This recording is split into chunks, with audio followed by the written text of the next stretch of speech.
Hello everyone. तो आज हम पढ़ेंगे धारा 123 power to release person imprisoned for failing to give security. प्रतिभूति देने में असफलता के कारण कारावासित व्यक्तियों को छोड़ने की शक्ति। ठीक है, इसमें कितने सबसेक्शन है? इसमें 10 सबसेक्शन है। ठीक है, पहला सबसेक्शन जो है वो क्या बोलता है?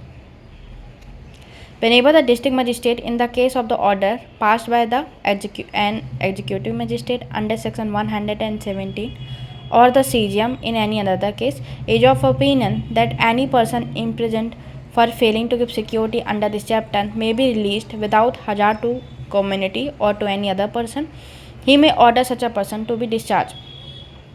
बोला जा रहा है यहाँ पे कि जो 106 और 117 में सिक्योरिटी के लिए उनको आदेशित किया गया था और वो नहीं दिए थे, तो क्या किया गया था? उन व्यक्ति को इम्प्रिजेंट कर दिया गया था। ठीक है, तो यदि एग्जीक्यूटिव मजिस्ट्रेट का आदेश है, मतलब 107 से लेकर 110 तक के बीच कोई एग्जीक्यूटिव मजिस्ट्रेट ने ऑर्डर दिया है, अथवा 106 में अगर जुडिशल मजिस्ट्रेट ने ऑर्डर दिया है ना, तो उसमें सेशन कोर्ट और जेएमएफसी का ही रहता है।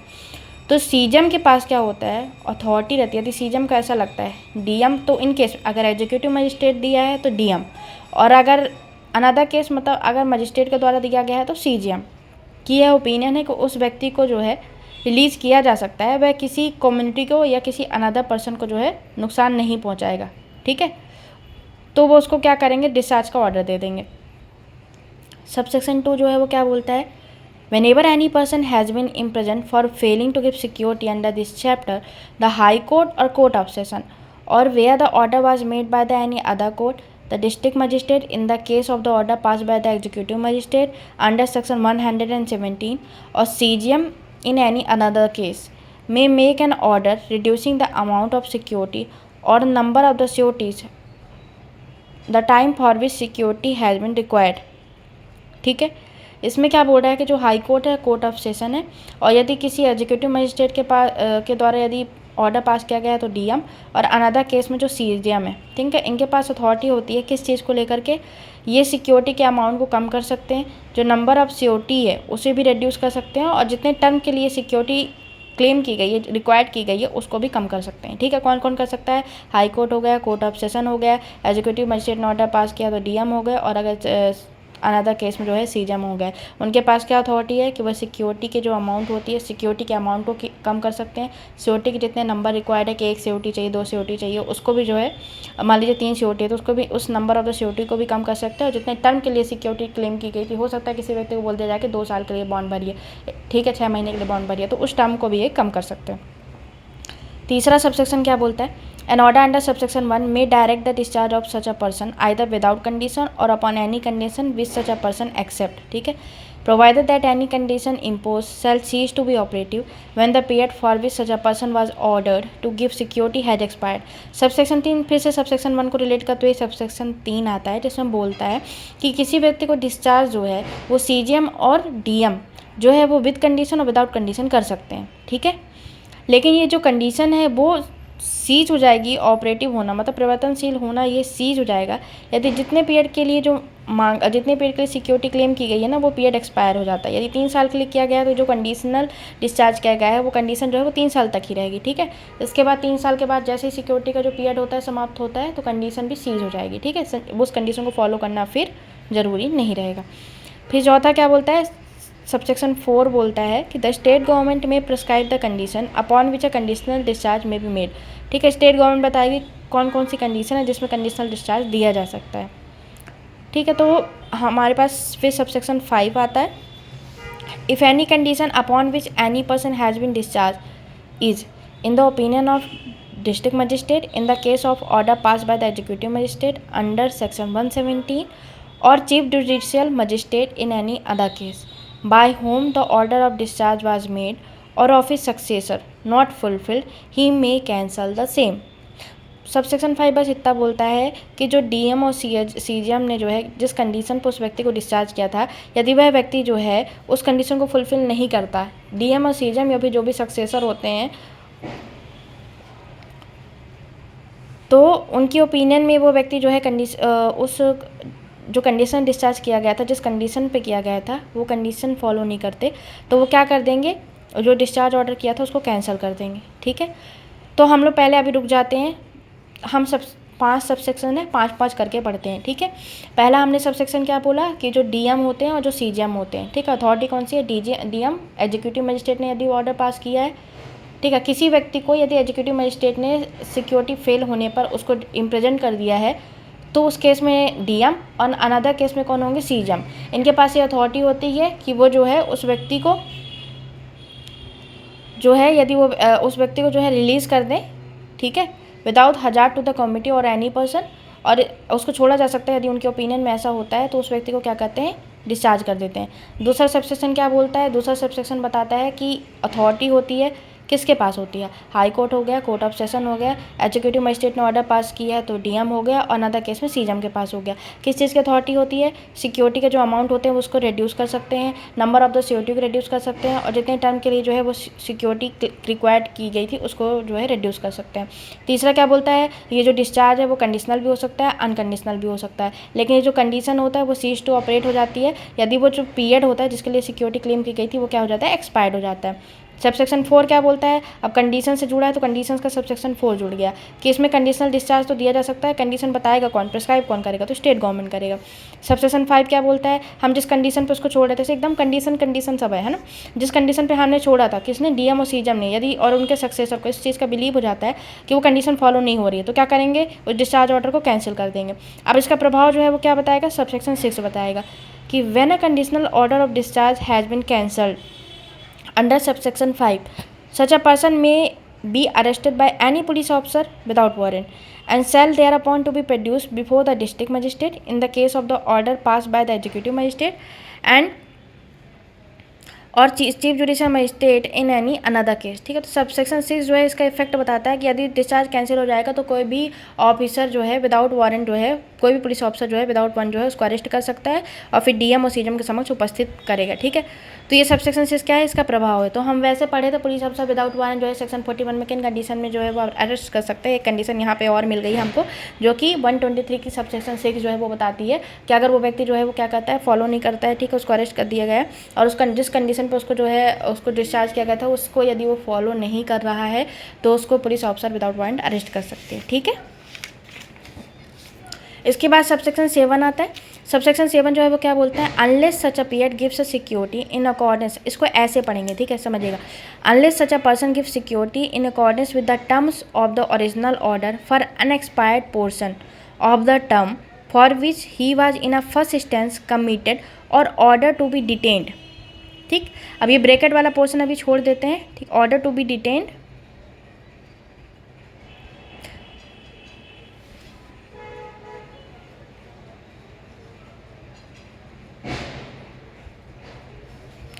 the district magistrate order to be in order to be detained, the district magistrate in the case of an order passed by an executive magistrate under section 117 or CGM in any other case may remand such a person to prison to undergo such an unexpired portion। और thereafter हम लोग जो इसमें bracket में लिखा हुआ है वो चीज़ पढ़ेंगे कि such a portion being deemed to be a period equal to the period between the date of the breach of the condition of discharge and the date on which the accept for such a condition discharge he would have been entitled to release। देखिए ये कहना क्या जा रहा है? ये कह रहा है कि देखिए अगर कोई व्यक्ति क्या होता है, मान लीजिए उसको 1 साल के लिए दिया गया है और वो 1 साल के लिए नहीं भरता है ना, 1 साल का सिक्योरिटी नहीं देता है, ठीक है। अब उसको क्या कर दिया? डिटेन कर लिया और सबसेक्शन 1 में उसको क्या कर दिया है? उसको जो है रिलीज़ कर दिया गया है, कंडीशनल रिलीज़ की गई है। अब जब उसको कंडीशनल डिस्चार्ज किया गया था मतलब, है ना, तो उसने क्या कर दिया? उसने कंडीशन को फॉलो नहीं किया, ठीक है। तो यदि वो अनएक्सपायर्ड पोर्शन के लिए अगर वो जितना मान लीजिए 1 साल के लिए दिया गया था और वो व्यक्ति कितना मान लीजिए कि 3 महीना जो है वो जेल में था, ठीक है, इसके बाद जो है उसको कंडीशनल डिस्चार्ज मिल दिया है, तो उसका कितना महीना बचा है भाई? 12 महीने में 1 साल होता है ना, 12 महीने में तो 9 महीना उसका क्या होता है? 9 महीना उसके जो है वो बचे हुए हैं, ठीक है। तो वो बोलता है कि यदि वो जो अनएक्सपायर्ड पोर्शन होता है यदि उसके लिए वो सिक्योरिटी दे देता है तो छोड़ देगा, और अगर सिक्योरिटी नहीं देता तो उसको क्या करेगा? प्रिजन में वो फॉर अनएक्सपायर्ड पोर्शन जितना पोर्शन बचा है उसके लिए वो क्या करेगा? उसको प्रिजन में जो है डीएम और सीजीएम जो है उसको प्रिजन में भेज देंगे कि भाई हम तुमको छोड़ दिए थे लेकिन अब तुम वही हरकतें कर रहे हो, कंडीशन ब्रेक कर रहे हो तो फिर आप जाओ, कंडीशन ब्रीच कर रहे हो तो फिर आप जाओ, ठीक है, आप अनएक्सपायर्ड पोर्शन के लिए आप जाओ। अब हमको मज़े की बात यह है कि जो अनएक्सपायर्ड पोर्शन वो कितना होता है, तो ब्रैकेट वाली बात जो है हम ये समझेंगे। सच अ पोर्शन मतलब unexpired portion being deemed to be a period equal to the period between the date of the breach of a condition of discharge and the date on which he would have been entitled to release except for such a conditional discharge। ये बोल रहा है कि जिस दिन उसने ये जो पीरियड है अनएक्सपायर्ड जो पोर्शन है वो इक्वल रहेगा उसके कि जिस दिन उसने कंडीशन को ब्रीच किया है, ठीक है, और उस डेट के बीच जिस दिन यदि उसको कंडीशनल डिस्चार्ज ना किया जाता तो वो रिलीज़ हो जाता। अब इसको हम कैसे समझते हैं कि मान लीजिए किसी व्यक्ति के पास जो है वो एक साल जो है उसके पास क्या है, 1 साल के लिए उसको बॉन्ड भरवाया गया, 3 महीने तक वो जेल में रहा, ठीक है, इसके बाद जो है उसको जो है कंडीशनल डिस्चार्ज दे दिया गया। अब उसके पास कितने बचते हैं, 9 महीने बचे हुए हैं, ठीक है, तो वो क्या है, क्या उसको 9 महीना पूरा देना पड़ेगा। अब मान लीजिए उसने क्या किया कि अब उसके पास 9 महीने, समझिएगा, ठीक है, अब वो जो है 2 महीने उसको कंडीशनल डिस्चार्ज दे दिए हैं और कंडीशनल डिस्चार्ज दिए हुए उसको जो है 2 महीने हो चुके हैं, ठीक है, 2 महीने हो चुके हैं। अब वो तीसरे महीने वो क्या कर देता है, वो कंडीशन को ब्रेक कर देता है। तीसरे महीने क्या कर दिया उसने, कंडीशन को ब्रेक कर दिया। तो जिस दिन उसने ब्रेक किया वो तीसरा महीना, मतलब 9 महीने में से तीसरा महीना चल रहा था, ठीक है, तो वो कितना देगा, समझिएगा, उसने 2 महीना पहले से 3 महीना उसने क्या कर दिया, पहले से जेल में था, 12 महीना होता है। मान लीजिए उसको जो है जनवरी से काउंट कर लेते हैं हम लोग कि मान लीजिए उसको जनवरी में ही क्या कर दिया गया है, उसको जनवरी मान लीजिए 2023, अभी 2023 जनवरी 2023 से जनवरी 2024 1 साल के लिए उसको जो है वहाँ पे रखना था, 1 साल का उसको बॉन्ड भरने का बोला गया था, उसने भरा नहीं, ठीक है। अब उसमें क्या हो गया, उसको जो भरा नहीं तो उसको जेल भेज दिए, ठीक है। अब वो उसको बॉन्ड कितने समय के लिए भरना है, बस मैं ये बता रही हूँ, जेल की बात नहीं हो रही, इसमें बोल रहा है बॉन्ड कितने समय के लिए भरना पड़ेगा, unexpired portion of the bond कितना होगा, उसको कितने समय के लिए भरना पड़ेगा, है ना। तो बोलता है कि यदि उसने देख लीजिए वो 3 महीना तो उसने जेल में काट लिया, ठीक है, तो अब कितना पोर्शन उसका बचा है, तो बोलता है जिस दिन उसने कंडीशन डिस्चार्ज किया गया था ना, जिस दिन उसने कंडीशन को ब्रेक किया, जिस डेट को जिस महीने को उसने कंडीशन का ब्रेक किया और जिस दिन वो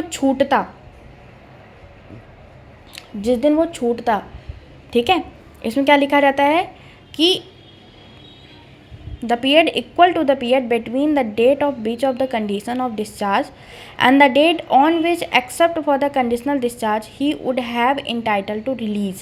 वो कब होता, वो जो सिक्योरिटी पीरियड जो है ना वो ख़त्म हो जाती तो इंटाइटल हो जाता। मतलब समझ लीजिए अगर 1 साल के लिए सिक्योरिटी मांगी गई हो, अगर वो 1 साल की सिक्योरिटी नहीं देता है तो वो जेल में रहेगा जब तक वो बॉन्ड पीरियड समाप्त नहीं हो जाता, ठीक है, और 1 साल समाप्त हो गया तो फिर उसको छोड़ दिया जाएगा। उसको गुड बिहेवियर और गुड पीस के लिए, उस गुड बिहेवियर और पीस के लिए भरवाया गया था।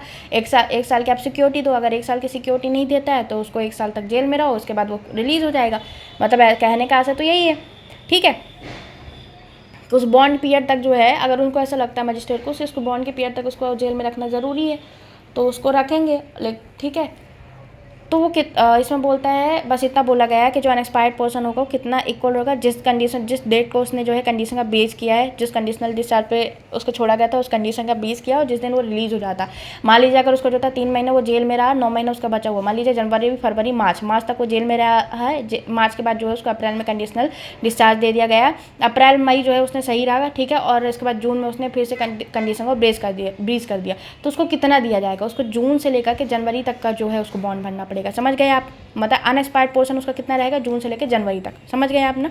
ये बोल रहा है अनएक्सपायर्ड पोर्शन कितना इक्वल रहेगा, जिस दिन आपने कंडीशन ब्रीच की और जिस दिन आप रिलीज हो जाते। यदि आपको कंडीशन डिस्चार्ज ना दिया जाता तो किस दिन आप रिलीज हो जाते। आप जनवरी में अगर आपको जेल में डाला गया है तो जनवरी से अगली जनवरी, 1 साल के लिए मान लीजिए आपको बॉन्ड भरने के लिए दिया गया है तो जनवरी से अगली जनवरी तक जो है आप क्या करते, आप जेल में रहते, ठीक है। अब यदि आपने जो है या भी 3 महीने में आप छूट गए, 2 महीना आपका सही रहा, तीसरे महीने आपने फिर से जो है कंडीशन आपने क्या कर दिया, फिर से क्या मतलब आपने कंडीशन को ब्रीच कर दिया। तो जिस दिन आपने कंडीशन ब्रीच कर दिया और आपका पीरियड जिस दिन आप छूट जाते हैं मतलब जनवरी, उस महीने से मान लीजिए आपने जून में कंडीशन ब्रीच कर दिया तो जून से लेकर के जनवरी तक का जो पीरियड होता है उस पोर्शन के लिए आप बॉन्ड अगर दे देते हो तो छूट जाओगे और अगर आप बॉन्ड नहीं देते तो जेल में भेज दिया जाएगा, ठीक है। तो यहाँ पर जो बात की गई है बस वो अनएक्सपायर्ड पोर्शन का मतलब क्या होता है वो यहाँ पर ये बताया गया है। अब सब सेक्शन जो है 8 में आते हैं।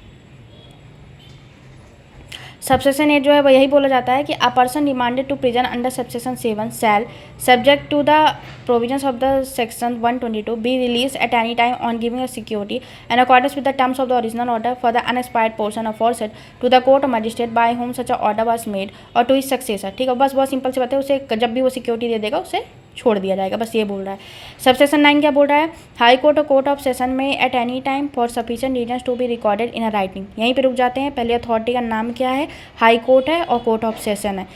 किसी भी समय sufficient reasons to be recorded in writing, यहाँ इनको रीजन रिकॉर्ड करना पड़ेगा, ठीक है। तो किसी भी समय रीजन को रिकॉर्ड करते हुए cancel any bond for keeping the peace और for good behaviour executed under this chapter by any order made by it and the district magistrate in the case of the order passed by the executive magistrate under section 117 or CGM in any other case may make such a cancellation where such a bond was executed under this under his order or under the order of any other court in his district, ठीक है। तो जो high court है यहाँ पे बस कुछ नहीं है, यहाँ पे बॉन्ड को कैंसिल करने की बात आती है। जो हाई कोर्ट है, कोर्ट ऑफ सेशन होते हैं, उनके पास जो है अथॉरिटी होती है कि जो भी आपका जो 106 117 में जो भी बॉन्ड भरवाया गया था ना, उसको कैंसिल कर सकते हैं, ठीक है। फिर आपका सबसेक्शन 10 आता है, बोलता है any surety for peaceable conduct or good behavior of another person order to execute a bond under this chapter may at any time apply to the court making such order to cancel the bond, and on such application being made the court shall issue a summons or warrant as it thinks fit requiring the person for whom such a surety is bound to appear or to be brought before it। कोई भी सियोरिटी होती है, सियोरिटी जो है वो भी कभी किसी भी समय जो है न्यायालय और मजिस्ट्रेट को जो है वो अप्लीकेशन कर सकती है कि भाई बॉन्ड कैंसिल करना है हमको, ठीक है, हमको सियोरिटी नहीं बनना इसका। तो क्या होगा, तो न्यायालय जो है वो क्या करेगा, कैंसिल करने से पहले कुछ नहीं, समन और वारंट के द्वारा जो है उस व्यक्ति को जो है बुला लेगा जिसके लिए वो श्योरिटी जो है वो बाउंड था, ठीक है। तो ये समन यहाँ पे जो अपीयर है वो समन के लिए और जो वारंट है वो ब्रॉट है, मतलब वारंट के लिए एक तो समन वो खुद अपीयर हो जाएगा और वारंट अगर कस्टडी में तो उसको लेके आओ यहाँ पे उपस्थित करो न्यायालय के समक्ष, ठीक है। तो यहाँ हम लोग फिर से रिवीजन कर लेते हैं पूरा 6वें नंबर से। 6वें नंबर में क्या था पूरा ही कर लेते हैं हम लोग, पहले 6 से जो है 10 फिर से करते हैं और फिर 1 से 10 पूरा करेंगे, ठीक है। सबसेक्शन 6 जो है वो 5 का इफेक्ट बताता है कि यदि जो है बॉन्ड को कैंसिल कर दिया गया है तो जो कोई भी पुलिस अफसर विदाउट वारंट उसको क्या कर लेगा, अरेस्ट कर लेगा और डीएम और सीजीएम के समक्ष जो है उपस्थित करता है। सबसेक्शन 7 बताया गया है कि जो अनएक्सपायर्ड पोर्शन के लिए यदि वो सिक्योरिटी दे देता है तो उसको रिलीज़ कर दिया जाएगा, ठीक है, और अगर नहीं देता है तो उसको जो है रिमांड में भेजेंगे। फिर सबसेक्शन 8 बोलता है और अनएक्सपायर्ड पोर्शन वो कितना होगा, जिस दिन उसने कंडीशन ब्रीच की थी और जिस दिन उसका रिलीज़ का टाइम है, ठीक है। यदि अगर कंडीशनल डिस्चार्ज ना किया जाता तो रिलीज हो जाता, ये अनएक्सपायर्ड पोर्शन होगा, ठीक है, इसके लिए। फिर सबसेक्शन 8 क्या बोलता है कि उसको कभी भी रिलीज़ किया जा सकता है जैसे उसने सिक्योरिटी दे दी। सबसेक्शन 9 क्या बोलता है, जो कोर्ट ऑफ सेशन होते हैं, हाई कोर्ट होते हैं, उनके पास अथॉरिटी होती है बॉन्ड कैंसिल करने की। और सबसेक्शन 10 क्या बोलता है कि कोई सिक्योरिटी होता है अगर वो नहीं बनना चाहता तो किसी भी समय जो है अपना बॉन्ड कैंसिल करने के लिए वो किसी भी समय न्यायालय को या मजिस्ट्रेट को जो है वो क्या कर सकता है, एप्लीकेशन दे सकता है और न्यायालय मजिस्ट्रेट जो है बॉन्ड कैंसिल करने से पहले उस व्यक्ति को जिसके लिए वो श्योरिटी था उस व्यक्ति को जो है सामान्य वारंट के माध्यम से अपने समक्ष उपस्थित होने के लिए कहेंगे। एक बार हम फिर से फिलहाल पूरा देख लेते हैं। सबसेक्शन 1 क्या बोल रहा था कि जो डीएम होते हैं और जो सीजीएम होते हैं, अगर कोई व्यक्ति इम्प्रेजेंट है for failing to give a security, ठीक है, तो अगर किसी एग्जीक्यूटिव मजिस्ट्रेट के द्वारा ऑर्डर पास किया गया था तो डीएम, और अन्य केस में जो सीजीएम होते हैं यदि उनको ऐसा लगता है उनके ओपिनियन में कुछ व्यक्ति को रिलीज़ किया जा सकता है विदाउट हजार टू द कमिटी और टू एनी पर्सन, तो उसको डिस्चार्ज का ऑर्डर देते हैं। दूसरा नंबर में लिखा जाता था, दूसरा सबसेक्शन जो है वो डील करता था कि वो जो हाई कोर्ट होती है, कोर्ट ऑफ सेशन होती है, डीएम होते हैं और जो आपके सीजीएम होते हैं, ठीक है, वो सिक्योरिटी के अमाउंट को रिड्यूस कर सकते हैं, नंबर ऑफ सिक्योरिटी को रिड्यूस कर सकते हैं और जिस टर्म के लिए वो सिक्योरिटी रिक्वायर्ड की गई थी उसको भी रिड्यूस कर सकते हैं। तीसरा बोल सकता है कि जो ऑर्डर होता है, ये जो डिस्चार्ज होता है वो कंडीशनल भी हो सकता है और अनकंडीशनल भी हो सकता है। कौन सी कंडीशन में छोड़ा जाएगा, कौन प्रिस्क्राइब करेगा, आपका स्टेट गवर्नमेंट प्रिस्क्राइब करेगी। सबसेक्शन 5 में क्या बोलता है कि जो डीएम होते हैं, जो सीजीएम होते हैं और जो सक्सेसर होते हैं उनके, अगर उनको ऐसा लगता है कि हम कंडीशनल डिस्चार्ज में इस व्यक्ति को छोड़ा गया है लेकिन इसने कंडीशन को फॉलो नहीं किया है, तो क्या करेगा, वो डिस्चार्ज ऑर्डर कैंसिल कर देंगे। उसका प्रभाव 6 बताता है कि यदि डिस्चार्ज ऑर्डर कैंसिल हो जाएगा, डिस्चार्ज कंडीशनल जो डिस्चार्ज किया गया था, यदि यह ऑर्डर कैंसिल हो जाता है तो उसका फर्क क्या होगा, उसका इफेक्ट और प्रभाव क्या होगा। तो उसका इफेक्ट ये होता है कि जो पुलिस ऑफिसर होती है वो विदाउट वारंट उसको अरेस्ट कर लेती है और डीएम और सीजीएम के समक्ष जो है उपस्थित करती है। अगर डीएम और सीजीएम के समक्ष उपस्थित करेगी तो क्या होगा, तो डीएम और सीजीएम के समक्ष उपस्थित करती है तो जो अनएक्सपायर्ड पोर्शन है जो कि किसके बराबर होगा, जिस दिन उसने कंडीशन ब्रीच की थी और जिस दिन में व्यक्ति इंटाइटल हो जाता है रिलीज होने का, उसके बराबर होगा उस अनएक्सपायर्ड पोर्शन के लिए। यदि वो सिक्योरिटी दे देता है तो उसको जो है रिलीज़ कर दिया जाएगा और अगर नहीं देता है तो उसको जो है उस अनएक्सपायर्ड पोर्शन के लिए उसको रिमांड भेज देंगे। अब यहाँ पे बोलते हैं यदि यही चीज़ है कि अगर रिमांड में भेज दिया गया है तब भी अगर सिक्योरिटी देता है तो रिलीज़ हो जाएगा। 9 आता है कि हाई कोर्ट और कोर्ट ऑफ सेशन जो है वो क्या कर सकते हैं, बॉन्ड को कैंसिल कर सकते हैं। और सबसेक्शन 10 जो है वो क्या बोलता है कि अगर कोई सिक्योरिटी जो है वो अगर सिक्योरिटी नहीं बनना चाहता तो किसी भी समय जो है न्यायालय को या मजिस्ट्रेट को जो है वो एप्लीकेशन लिख सकता है, और न्यायालय मजिस्ट्रेट जो है वो बॉन्ड कैंसिल करने से पहले जो है वो क्या करेंगे, उस व्यक्ति को जिसके लिए वो बॉन्ड जिसके लिए वो सिक्योरिटी था उस व्यक्ति को जो है सामान्य वारंट के माध्यम से अपने समक्ष उपस्थित होने के लिए कहेगा। ठीक है, अब आता है 124 आता है जिसमें बोलता है security for unexpired period of a bond when a person for whose appearance a summons or warrant has been issued under the provisions of the subsection 3 of 121 और under the subsection 10 of the 123। आपने इन दोनों में ही देखे होंगे जब हम लोग 121 के सबसेक्शन 3 पढ़ रहे 121 का सबसेक्शन 3 पढ़ रहे थे, तो उसमें जहाँ तक मुझे याद है उसमें ये कहा जा रहा था, ये वाला जो पोर्शन है ना, कि मजिस्ट्रेट क्या बोलता है, वो सिक्योरिटी को जो है रिजेक्ट कर देता है। ठीक है, रिजेक्ट का मतलब होता है कि पहले एक्सेप्ट किया गया था बाद में रिजेक्ट करता है। तो उसमें क्या बोलेगा, इसमें बोला गया था कि समन और वारंट करके उस व्यक्ति को अपने समझ बुलाएगा रिजेक्ट करने से पहले। ठीक है, और अभी इसका अपन तो देख ही चुके हैं, 123 का सबसेक्शन 10 तो अपन देख ही चुके हैं, जिसमें क्या बोल रहा था कि अगर सिक्योरिटी ने ही अगर एप्लीकेशन दिया है कि हम जो है कैंसिल करवाना चाहते हैं, तो इसमें भी कैंसिल करने से पहले उस व्यक्ति को यहाँ अपने समझ बुलाएगा।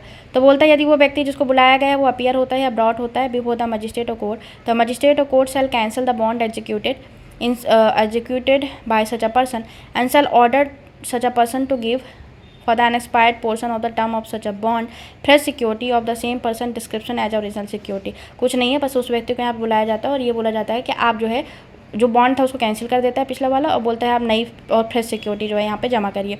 Every order shall for the purpose of section 120 to 123 shall be deem to an order made under section 106 or 117 as the case में भी। 120 से लेकर 123 के बीच कोई भी ऑर्डर पास होता है तो ये माना जाता है कि ऑर्डर जो है 117 का ही ऑर्डर है। ठीक है, तो ये था हमारा 123 और 124। Thank you so much.